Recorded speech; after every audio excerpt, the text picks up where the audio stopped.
Sonic Frontiers is an extremely controversial game. You either love it or you hate it. Or you don't care but then have to question why you're here at all. Wait, no, don't go. Despite its many, many shortcomings, mainly in reference to control and overall level design, for what little of it there is, I still stand by Frontiers being a decent game that, if refined even further, could lead us towards the greatest 3D Sonic yet. I have to question why we didn't get that after 5 years of development, but still, minor victories and all. During its marketing, the game's director, Morio Kishimoto, along with the current head of Sonic team, Takashi Iizuka, did many interviews in which they answered questions from the press and even the fanbase, which was nice to see, in which they really wanted to emphasize this new open zone as being the next evolution for 3D Sonic, to break away from the linear action stages the series is most known for and to experiment with giving the player more freedom in these worlds. And did they succeed at that?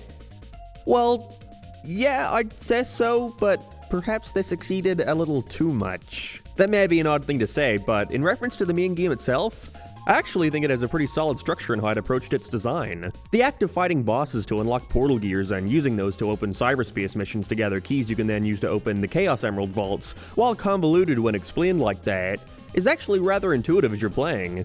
I think it's so good that it almost works in disguising the fact that most of the platforming you're doing around these maps usually consist of nothing more than simple homing attack chains and dash panels into springs.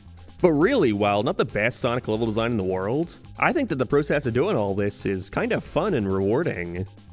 Well, until you remember that all of that entire multi-hour process, can be achieved in a much easier fashion in half the time. Wait, this guy's actually playing the Sonic game by running around collecting rings and defeating enemies? Look at this guy over here. Thinks he's playing some kind of video game. See, instead of doing all this busy work, from minute 1 you could have simply run over to the island's resident fishing portal and sat there for 20 minutes pressing a single button. Because once your fishing was big, the rewards you get for catching fish is a currency that can be used for buying memory tokens, portal gears, and keys. Once people heard about this during the build-up to the game, the question I kept hearing was, okay, well, what's the limit? I'm obviously not going to be able to just farm this endlessly to get every single collectible I could need. That'd be kind of stupid, wouldn't it? To which they replied, what? No, yeah, there's nothing stopping you. Get to a new island, find the fishing hole, and you're golden. The only thing preventing you from doing this would have to be your own boredom, because both in how it plays and what its role is in allowing you to skip the game part of your game, for all intents and purposes, this is, by far, the worst part of Sonic Frontiers. Some of you may be thinking that's going a bit overboard. The fishing, not the abysmal pop-in, not the terrible cyberspace controls and level design, not the plethora of bugs. Okay, whatever. We're gonna do this. And no, yeah, I get that, but I stand by the fact that all those things can somewhat be excused by the evident lack of budget and time Frontiers had. I mean, they clearly spent much longer in the research and development stage of this project than they probably planned for, meaning there was much less time for optimization and, of course, having to reuse level design to save time. But the fishing? Other than the constant glitching water that I could never tell if was intentional or not, everything about the fishing in Sonic Frontiers appears to work as intended, and so on that level, I definitely find it to be the most egregious. And even then, beyond that stuff, which I'll get into later, even on the most fundamental level, the fishing in Sonic Frontiers sucks. Of course, this is not the first time fishing was introduced into a mainline Sonic game, with an entire story being dedicated to Big in which there were 4 levels requiring you to fish for Froggy in Sonic Adventure. Wasn't great, the Game Grumps Let's Play undoubtedly exaggerated the pain of playing it, presenting the quick but boring gameplay as excruciatingly long. Levels that are meant to take 30 seconds instead taking 30 minutes. But that I at least pin squarely on the game for not making its mechanics clear. You know, it never hints that all you have to do is hold the analog stick down to get them to fight back. I can't mock them for spending so long on these when I can remember spending just as much time on Twinkle Park, not knowing what to do. But I mean, at least I was 7. Because of this perception, though, as fishing in Sonic to be the worst thing on Planet Mobius, I think Sonic Team, in an effort to avoid the same criticism being sent towards them, overcorrected and turned the fishing from the potential of being infuriating to mindless. You press A, then you press A again, and then you press A again. Congratulations, you got the fish. There is never anything resembling a strategy here. You can move the cursor around to choose where you want to throw the line, but it's all superfluous. As far as I'm aware, whatever fish you get is completely random, the size usually signifying how large your reward will be. The only thing that's ever shaken up is the amount of rings you need to press the A button on. Island 1 has 1, but Island 4 has 4, you can fill in the rest from there. It's just not fun. Neither was it in SA1, but at the very least it was satisfying to finally catch Froggy, or to find that 2,000 gram fish, which will take you half an hour to find. But here you do it once to get the fast travel map and never again unless you want that arbitrary 100% outside the fishing portal, which literally just requires you to sit there for like half an hour catching 30 to 40 fish, not even unique ones, which would only take you like 5 minutes if they let you skip through these goddamn awful text boxes. Make it stop! And this more lax approach to fishing compared to Sonic Adventure wouldn't be a problem if they weren't designed to be used as a substitute for gameplay. Don't want to play another cyberspace level for the last key? Just fish for a minute with Big and skip past it. I seriously don't even know why they bother selling portal gears here when you can just catch fish for another minute and get the key instead.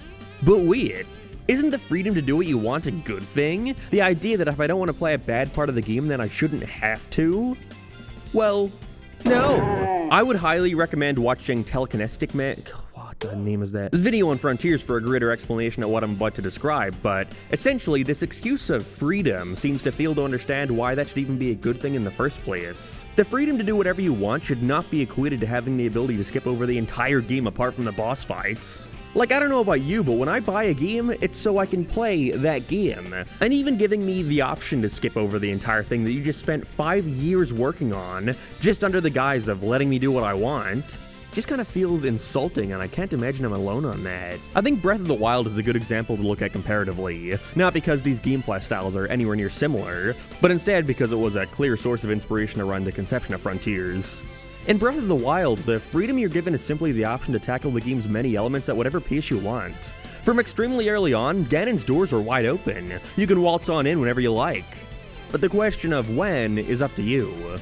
So, do you want to take your time and prepare accordingly by beating shrines to collect orbs you can then use to upgrade your health and stamina? How about taking on the divine beasts to get the champion weapons? Go get as much ammo and arrows and armor as you can, and be sure to stock up on food too by cooking. Sonic Frontiers has cooking. You press the A button and it gives you tokens to fish with, so you no longer have to explore the island for purple coins. Or do you want to aim right for Ganon? Head over to him as soon as possible, picking up whatever you can along the way. Fight him and die? Well, just run around a little bit more and hope whatever you gather is good enough. Or do you just want to take it slow? Go in with no plan at all and put Ganon on the back burner. Take some time to explore this world and talk to its inhabitants. See what you can find and really take it all in. That's true freedom. All of these options, by the way, still involve taking care of the game's main events. It's basically just giving the player the ability to skip all the optional stuff. This was then only further exemplified through its sequel, Tears of the Kingdom, which now awards you with an abundance of new abilities that you can then use your brain to try and think outside the box with, taking care of things in ways that were never intended. And while that same point could be made towards Frontiers, it only then goes to reveal that the optional stuff consists of about 95% of the game. At least in Breath of the Wild, your gameplay experience in those mandatory sections is altered by whatever choice you pick. It's the difference of whether or not you take on Ganon with 20 hearts versus 3. Now imagine if beside every shrine, there was a little wooden outhouse, and if you mashed A hard enough, you could take a shit and just get the orb from doing that. Freedom. You get your cake and eat it too, best of both worlds. Don't have to play the game, and get the reward too. I'm so glad Nintendo let Sonic Team develop this game. And see, I was gonna argue that not exploring the world means you don't have the ability in Frontiers to upgrade Sonic with experience points along with getting the attack and defense seeds scattered across the islands. But good news, you can just buy those from fishing too. By solely doing Big's fishing, all you get to experience are the awful looking cutscenes where characters stand around blankly talking to each other with some of the worst vocal direction in the series, as well as every island's unique 2 to 3 missions, which on average takes around 5 minutes to complete total, as well as the admittedly cool, even if functionally shallow Titan fights. What a game. Of course, this will always come back to the argument of just not fishing if you don't want to do that, but my point more so questions why this is here if all it is A, not fun, and B, gives unskilled players who don't want to take the time to get good at the game a free pass. Fuck getting good. It just shows an overall lack of confidence on Sonic Team's part. They should want you to explore every nook and cranny of their game, not go, oh yeah, okay, this part kinda sucks. Well, you could always just go fish. This is a bigger issue of the game as a whole too. I still don't know how anyone could see the control toggles and think of it as anything more than a terrified director not being able to make a definitive decision, which is his job. The controls are not the player's job to figure out through a series of trial and error. This is clearly a case of too much freedom on the part of a studio who was given their last chance to not fuck things up. It's a band-aid for a bigger issue, a trend of fixing problems that Sonic Team hasn't broken out of since Sonic Adventure. Collision and automation is buggy but not enough time to fix it? We'll just stick dash panels everywhere to get them on the set path.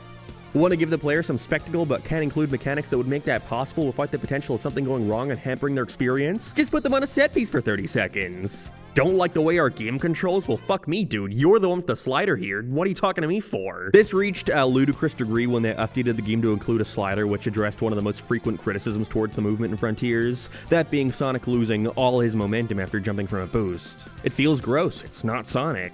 And so I was happy to see them finally fix this by hiding a slider in the options menu to activate it.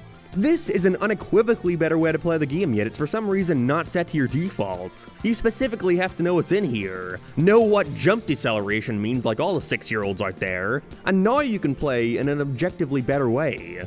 It's embarrassing, and it's something I'm terrified to see brought back in future entries, with most fan response to this feature being extremely positive. When I would rather the game just control good from the get-go. These people should know what a good controlling Sonic feels like by now, so why does it have to be achieved through a series of sliders? Why put it up to the player?